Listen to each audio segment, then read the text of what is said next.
Welcome to Friday 420 Live on Homegrowers International. I'm Michelle Navedo, and today I'm joined by Mike Bruno. Mike is founder and principal consultant for Golden Ocean Solutions, consulting with cannabis cultivation facilities around the United States. Mike also ran his own farm in Mendocino for a number of years and was director of cultivation for Sonoma County farms as well for a number of years. Mike, welcome to the show. Thanks for that kind intro, Michelle. I appreciate it. Absolutely. So today we're going to do things a little bit differently. So I've reached out via social media to people or to the community to get topics for discussion, suggestions for things to talk about, what's on people's minds, And so I got some good feedback and some good subjects from people. So we're going to open those up and give them a talk. So also for the folks that are joining us, the conversation is also open to you, obviously at all times, but we would love to hear from you as well. If you have any topics or subjects as we're talking that you'd like us to discuss, please do mention them in the comments. All righty. So with that, we'll dig right in. So the first one that we should probably get started on today is that somebody wrote in that they wanted us to talk about the need for diversity in genetics and moving beyond high THC. That's always a big topic these days. You and I have spoken in the past about the bottleneck of hybridized genetics that we currently see in the market. And we miss a lot of the older stuff we used to work with, the OGs, the legitimate sour diesel, and some of those glue cuts and all of those cultivars that we don't typically see in most dispensaries around the country and around the world for that matter. So from a cultivation perspective, genetic diversity, it makes our job a lot more fun. Working with different cultivars, it's much more exciting to be growing different things versus the same thing over and over again. We've seen a lot of that hybridization occur over the years, mainly because we've been breeding for high THC purposes and for bag appeal. And when product is in a bag, like it used to be in the old days, it's got to have the right terps, the right nose, has to have the right structure, has to have the right trichome density, things of that nature. And so we bred with those qualitative attributes as the most important piece of the equation. And we're still dealing with that today in most markets. And we've also gotten into this pigeonhole of everybody wants candies. They want color. They want high anthocyanin in their cannabis. And don't get me wrong, I love growing the candies. I grow a lot of them. I grow a lot of runs, crosses, and a lot of gelatos.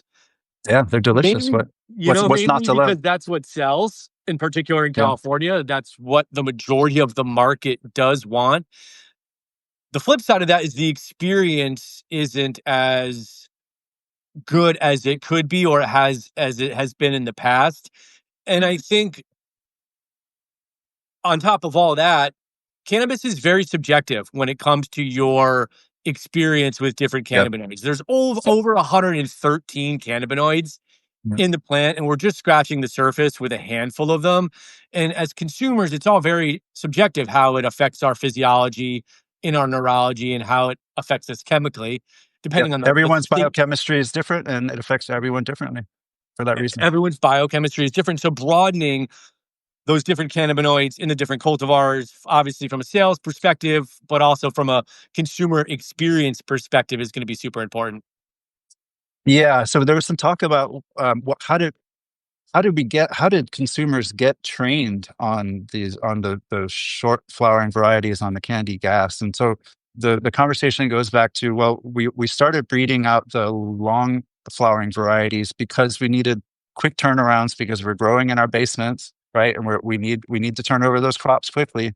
And we're growing in our basements, so we can't grow really tall land races, right? We have to grow kind of shorter varieties.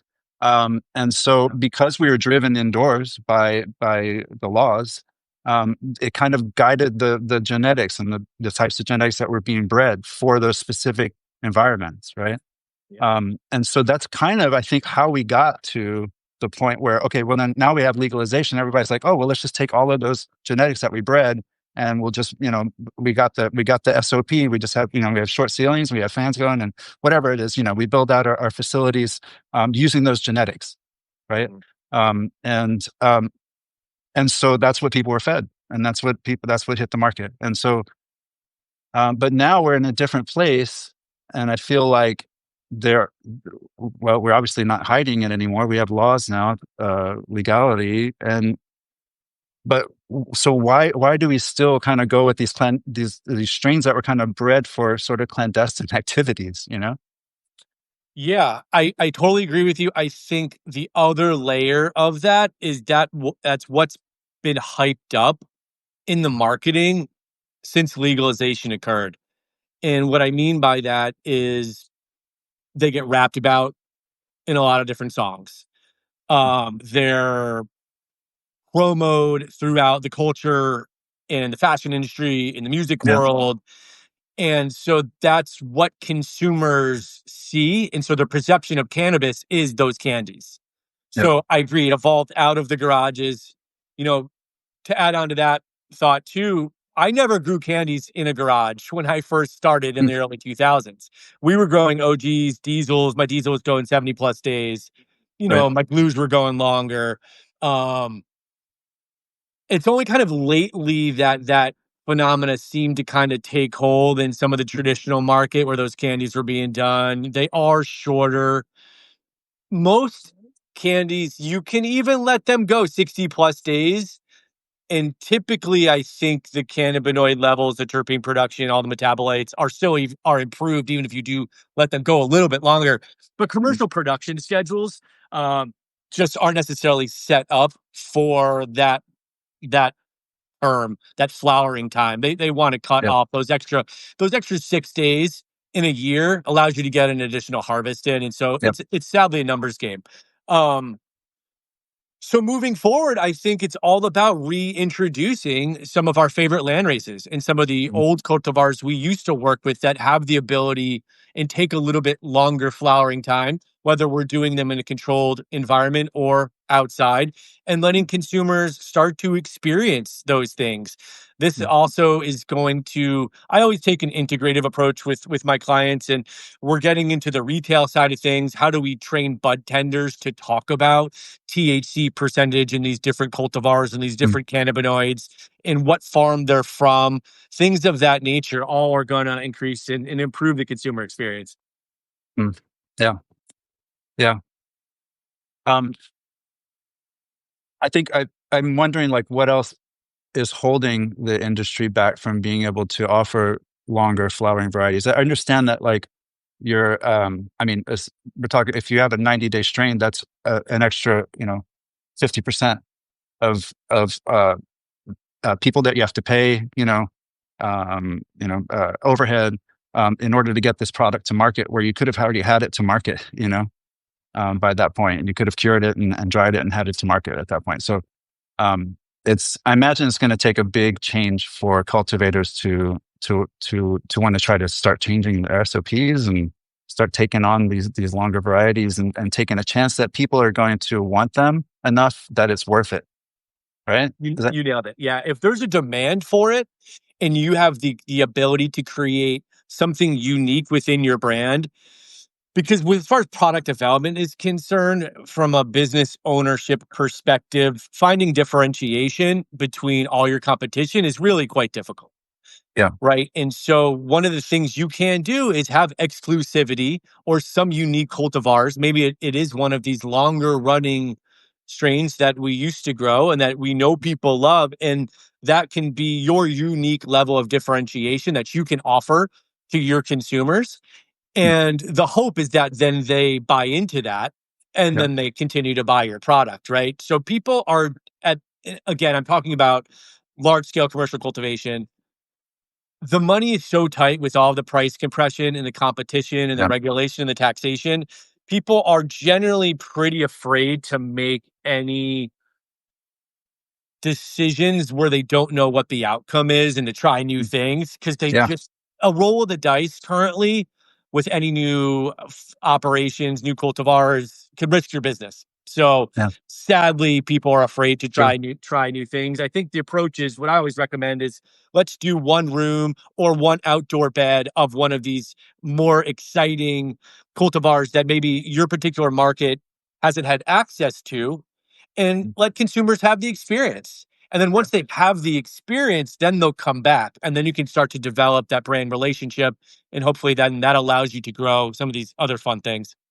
Yeah. Yeah. If anybody experiences success like David from Bud Ulara seems to be experiencing with his long flowering varieties, and Right. he's selling out, Amazing. and just because it's something different, something people have never seen before, especially the pearls variety that they're growing. Love it. Um, and I think that once people are at the majority of consumers out there want the cheapest weed possible because economy, and they want the highest THC also because of economy, right? And it's going to take a bit for people's perceptions to change, but I think over time people are going to start growing. They're going to start looking. It's human nature to start looking for something else. You get tired of smoking the same variations of candy, of grape or raspberry or whatever, and you want to try something different, and also the different feelings, the effects that come with those varieties. That's something that we haven't talked about. Agreed. Is that some of the effects that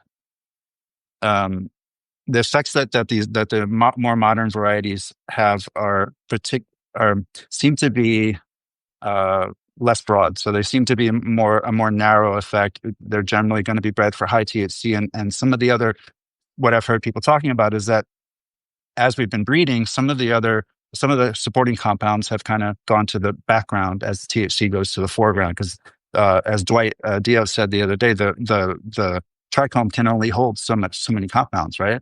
So if we're raising the THC up, we're probably going to be losing other things in sacrifice, right? Makes sense. And so there's that idea of, well, what are we missing with smoking only modern cultivars, 60-day strains? We're missing a lot. Like I said, out of the 113 cannabinoids we have currently discovered, I'm sure there's more. We only discuss a half a dozen of them. Mike Robinson talks a lot about CBG.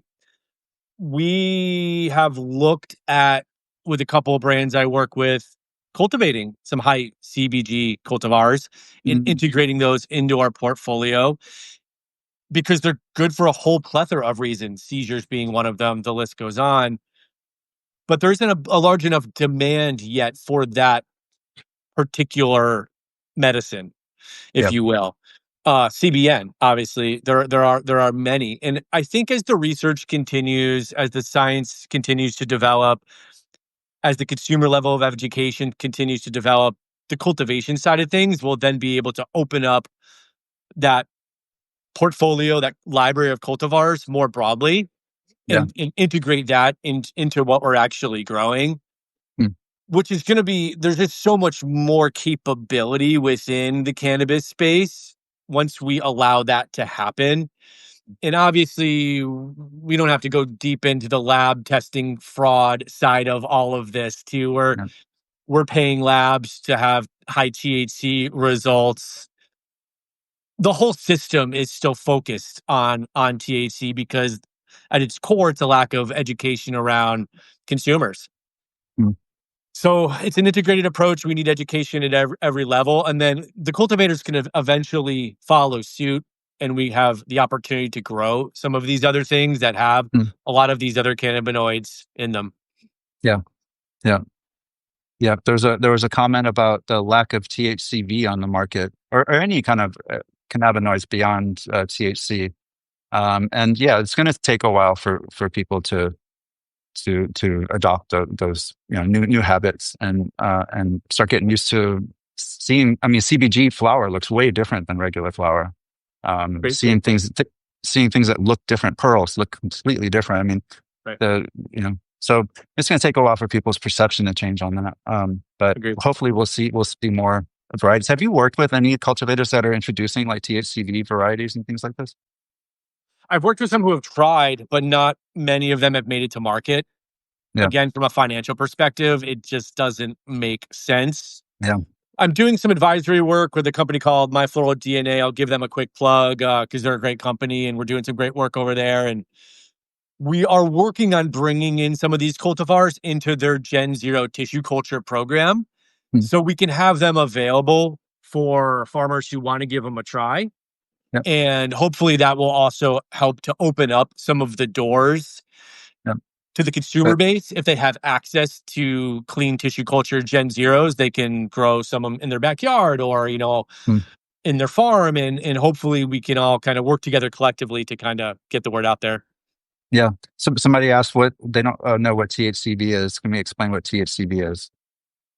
Yeah, go ahead. It seems like you may know more about that one than me. I don't know the full name of it.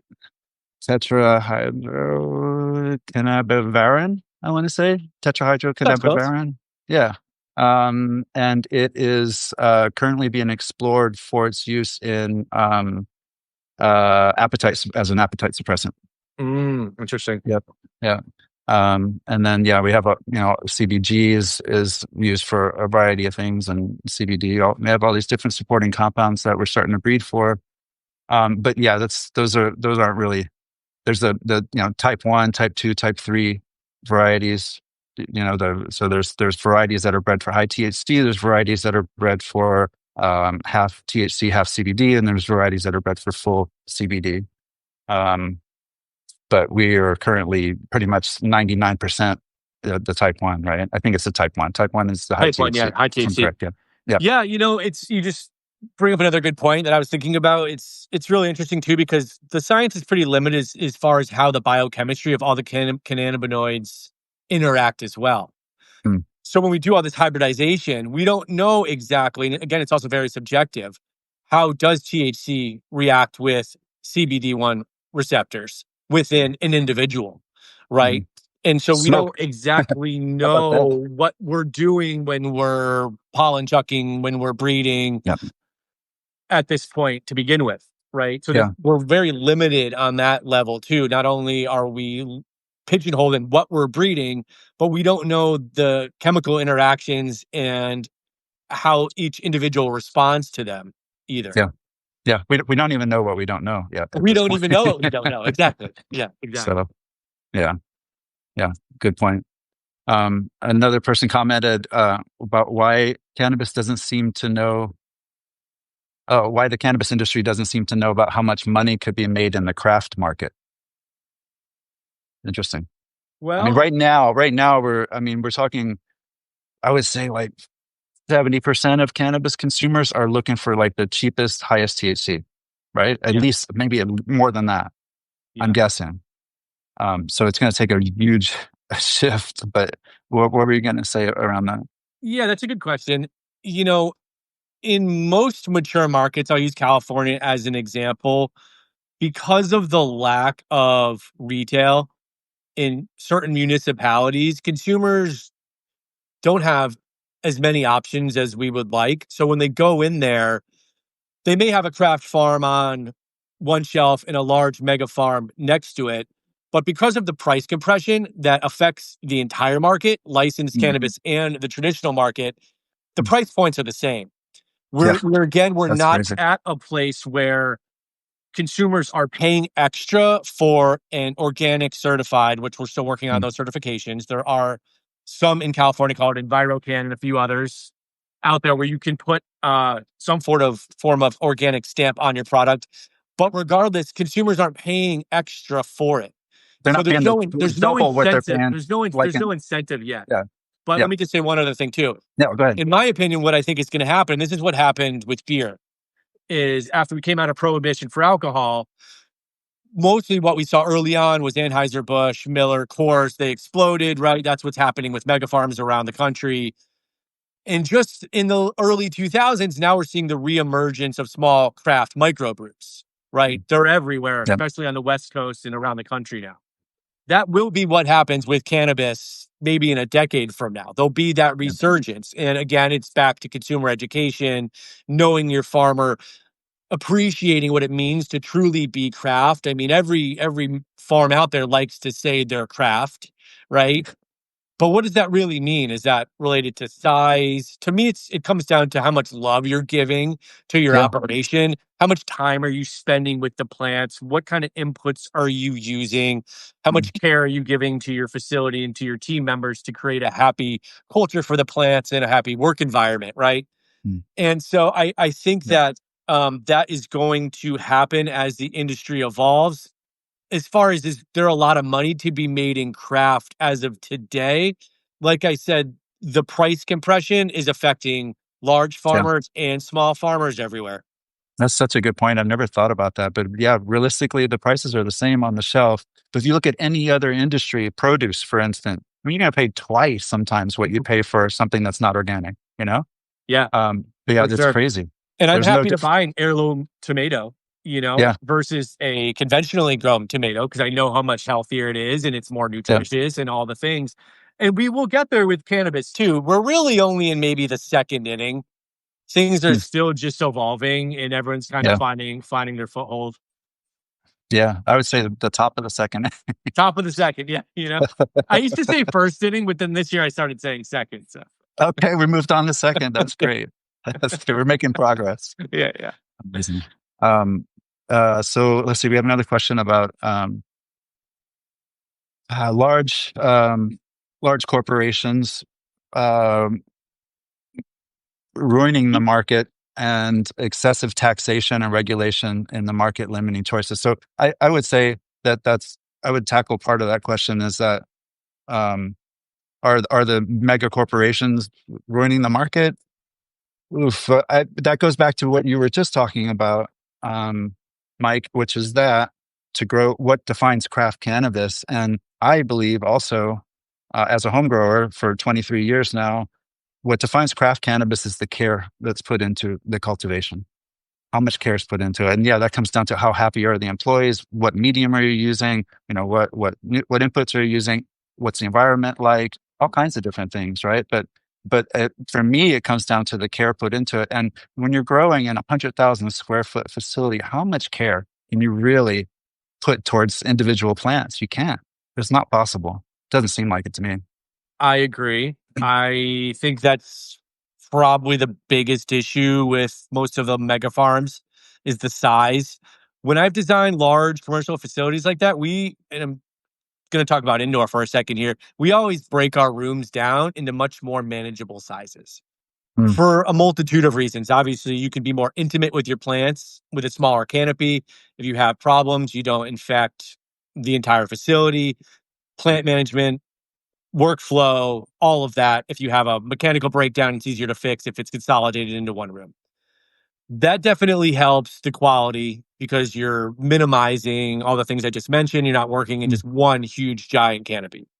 Yeah. But even that being the case, it's not easy to do at that scale. We've found we've had some decent success. And I use SOPs because I like to give them to cultivators as a roadmap on what you need to do. But we want all of our cultivators ultimately to be trained with a certain level of plant intuition Mm. and to only have the SOPs there as guideposts, not the end all be all, right? We want our cultivators to know how to scout plants and diagnose problems and do all of that. So if you build the right team and you pay them well and Mm. they're treated well and they're excited to go to work, the results are actually pretty good even at scale. A lot of the problems we see with these large farms is the employee turnover because team members aren't happy and they They're just not paid well.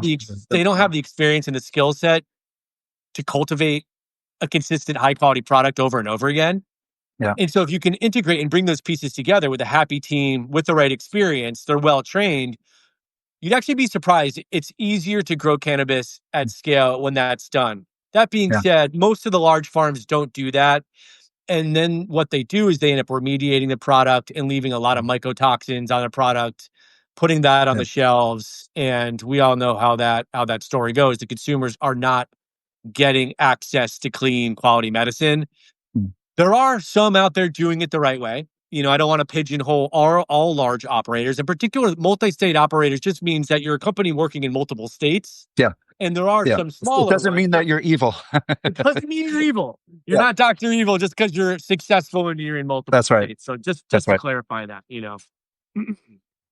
Yeah, no, absolutely. And there are MSOs that are doing good things in this industry for sure. So, and 100%. but what you're saying and what you basically said was the same thing as me, is that it takes a level of care. It takes a level of care, I like how you mentioned, making the space so that it can be cared for, so that it's manageable and human beings can actually care for it, and creating that atmosphere for them to want to. So yeah, 100%. great stuff. Great stuff. Let's see, we have some more topics here. Nick wanted us to talk about the subject of, this is a heated one, indica versus sativa. Big problem when it comes to consumer knowledge, he says. I'd like to start. I believe that it's a convention that we have to use for now because we started it and now everybody uses it. We don't have to stick to it. Nobody said that we have to stick to it. But it is a convention that has worked for us up until now. But I do believe there's another way forward. So I'd like to hear your impression. I think we should kind of throw the terminology out altogether at this point because it's so limited and there are very, very, very few true indicas or sativas on the shelves at this point. Unless it's a land race, everything's hybridized and they're blends of indicas and sativas, and then we're crossing those and, we're breeding for certain traits. And so, but Mike, you're a highly advanced cannabis user, though. I'm talking about for most people, the average person, like they have to have some kind of starting point. Like, okay, what you can't be like, well, this is this strain and it was crossed with this, and they're not going to know what the heck you're talking about, right? But if you say sativa, they're like, oh, okay, I know what that means. That's so fair. There's that. That's fair. I think we could still, because I think what people think when they think of sativa is uplifting, euphoric, motivational, gives you energy, versus an indica. I think they think couch lock, sleep. Yeah. So maybe we use more of those descriptions versus the indica sativa labels.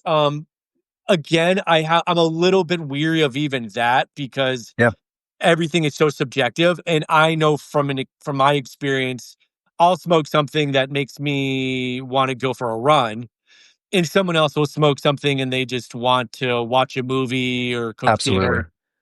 Yeah. All of our brains are wired differently, neurologically, chemically. And so that's why I think I'm weary of the indica sativa paradigm or even labeling those effects in a certain way. I don't have an exact answer to that because I don't think we have enough research and enough science around how to talk about the plant yet. Yeah. I think the descriptors are okay, but as you said, and as I've said many times, everybody's biochemistry is different. So if you put a descriptor on there, energizing, blah blah blah, it might be a totally different experience for somebody. So, but same to be said for sativa and indica. If you put that on there, somebody expects an indica feeling, they might get a sativa feeling, whatever, But I guess that's where the difficulty lies, and getting rid of the sativa indica convention. Well, what are we going to describe? How are we going to describe the effects? Well, it's different for everybody. So how are we going to do that? Yeah, to go on a little bit of a tangent here, a lot of the work I do is to try to implement standardization as well. Because if someone comes in and they purchase some Gorilla Glue, for example, hopefully that's on the shelf somewhere in your market. You have that experience, you really like it. Hopefully you want to be able to go back in and buy a jar from the same producer and take it home and have the same experience, right? But the thing about cannabis is we're still farming it and we're not creating or building machines. And we're certainly not a CPG company that's packaging Coca-Cola. Now, I'm speaking specifically for flower, right? For other segments in the market, concentrates, beverages, edibles, that level of standardization and quality control and precision is a lot easier to replicate consistently over and over again. But my focus is always on flower production. And so my goal is always to create a level of standardization that you can replicate over and over again. In particular, if you have cultivation sites and facilities in different places around the country or around the world, right? How do you implement and train a team and put SOPs in place so the consumer, when they go back to buy another jar from you, they have the same experience, right? That is the end all be all goal with this. And then I think once you achieve that, you can start to put labels specifically on what the effects of each cultivar are going to be once you know the standardization is there. Because until then, cannabinoid ratios, even within a particular cultivar from a different facility, are going to vary. Yeah. Yeah, not to get too far out, but I think in the future we'll see genetic testing to show you what compounds work best for your biochemistry, and you'll be able to identify strains, cultivars that have those compounds and will work best with your biochemistry. I've heard people talking about this technology, so that'd be great. And then we don't have to worry about sativa indica anymore. Yeah, on a chemical level, that's definitely pretty close to happening. We're already doing it. We've already sequenced the cannabis genome, so we have the DNA of cannabis sequenced, and we know where a lot of the markers are for certain traits. And so that is the next phase. Again, I'm going on a little bit of a tangent here, but it is on topic as well. That's where breeding is going in a lot of senses, is that level of gene editing. This is not genetically modifying. We're not integrating genes from other plant species, but we are editing based on our understanding of certain markers and how those certain markers produce certain phenotypic and genotypic effects. So we're going to start breeding that way, and that can go hand in hand with then understanding the chemical compounds as a result of our cultivation and breeding practices. And how those affect individual biochemistry. And then how they ultimately affect individuals' biochemistry, Yeah. That's really neat stuff. You could potentially have grow a plant specifically with the compounds that work exactly for your biochemistry. Exactly. I think that's from a surely medicinal point of view, we will get to that level of sophistication, I think. That's wild. Yeah. All right. So, okay, back on track with the questions here. So, here's a good one. Therapeutic value of growing cannabis. Oh, I love that one. Yeah. Yeah. For me, you want to kick this off? Yeah, please do. I know you're passionate about this as well. I've always loved working with plants, working with plants. It's a meditation for sure. It puts you in the zone. It makes you very present. When you're very focused on one plant or many plants, you're connecting with them in an effort to try to make them thrive and to support them to the best of your ability, whether that's through scouting or looking for deficiencies or pests or pathogenic infection.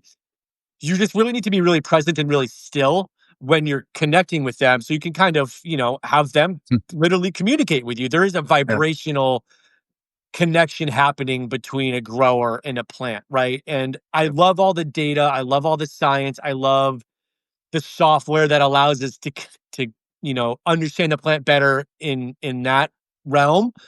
But I think ultimately humans have a special connection with plants, right? And so being able to drop in with them and take that feedback from them, for me, that aspect is very, very therapeutic. Always getting your hands in the dirt. If you're working outside, being in the sun, there's lots of soil microbiology that is very good for our immune system as humans. I'll just add one more point to that. When I'm designing indoor rooms too, I always find that process very therapeutic as well, even the design phase or having to fix certain aspects of a facility. I really enjoy that stuff, that level of tinkering and mechanics and science. And so when just being in there, working with the plants, it really is a great stress reliever. Yeah, I agree. Now, I've always thought that it was therapeutic. For me, I feel like I treat my plants like my pets, kind of like I talk to them the way I talk to we have rabbits, so I talk to them the same way I talk to my rabbits and stuff, and check in with them, and I compliment them, things like this. So I feel, for me, they feel like more like pets than a something inanimate, Love that. and yeah, and you're right. And we have that constant feedback going on, right, between the plants and the gardener. And that creates this level of care where you're caring for back to the care. You're caring for something, another living creature, another living thing. And so that act of caring for another living thing creates a good feeling. It's therapeutic. Totally agree. And I don't know how you would measure that quantitatively, but there is something to that if you could measure that care, reciprocity, symbiotic relationship you develop with the plants. The more time you spend in the garden, the better your plants are, whether you're working in a tent or in a large commercial facility. And if you could measure that amount of love you're resonating with your plants, I'm sure you could find a quantitative Correlation. a correlation. Yeah, exactly. Yeah, A great yeah, result for for sure. sure. I agree. Yeah, that's why more people should grow their own weed. I agree with that. So here's another question. We kind of touched on it, but actually we did touch on it. The question was what happened to the good weed, and we talked about genetics and how some of the compounds have kind of been bred out for the sake of THC. So, but we did see. I remember back in the day it seemed like there was much more variation. If you had like the flavors popped. I don't know how else to say it, but the flavors of these different varieties that were coming out just popped a lot. And whereas today there's a lot of homogeneity in flavor, across different varieties. But maybe it's because we had less genetics, we had less varieties out there, and the varieties that were coming out had to be kind of showy and kind of, for people to want to grow them and buy them. Yeah. So Yeah, that's my 2 I cents. agree with that.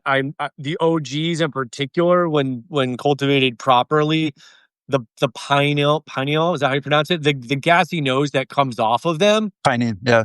Yeah, thank you. Is so pungent and so aromatic and so strong that you can't miss it, right? Same thing Yeah. with the glues and same thing with the diesel. I mean, the terps that are in those 3 cultivars are just epic. You just Yeah. don't find that with a lot of things that people are growing today. I was thinking about that question earlier too, is why we're not seeing as much good weed. And a couple things that I'll say on that. I also see some of the best weed I've ever seen, right? True. At the same time, At the yes, same time, absolutely. right? There are amazing cultivators out there growing an incredible product, and doing Yep. it consistently is key. I think there's the flip side of that coin is that people, because this is a business for the commercial side of cannabis, people find ways to cut corners and save money in the wrong places and therefore sacrifice quality. Mm. And that's typically in the form of inputs, or they're not having enough staff to do the next necessary plant maintenance to grow a high quality product. They're rushing the process, everything from propagation to harvest. They're not curing any of the product. Yeah. All of these things lead to an inferior product in the end. And Yeah. so, combination of genetics, lack of care, because we're focused more on making money. But there are ways to save money and run a better business and save money on your OpEx costs and still grow a high quality product. Mm. So that's what my company tries to do, and there are ways Yeah. to do it. A lot of Sure. operators are just too stubborn to take the time to learn how. Mm. Mm. Well, again, that's where home growing comes in, and also our craft Sure. producers out there that are growing incredible herb, and many of which I've had on my show. And there's a lot of people out there growing fantastic weed, like blow your mind herb. So, Indeed. not to slight any of them. So, um, well, Mike, our time is coming to an end, and I think that we've answered most of the folks' questions here. Let's see. Yeah, I think that we've answered everyone's questions, and I just want to say it's been a pleasure speaking with you, Yeah. Mike, and having you on the show. And I look forward to having you back one day. Maybe we can do another topic roulette like we did this time or something. It'd be great. Yeah. It's always a pleasure, my friend, to do this with you and talk about plants and to get to share our knowledge with the home growing community. So Yeah, appreciate your time. absolutely. Awesome. Thanks, everyone. Thank you for joining us. And we will see you next week. Have a great weekend. Bye bye. Thanks, everybody. Ciao.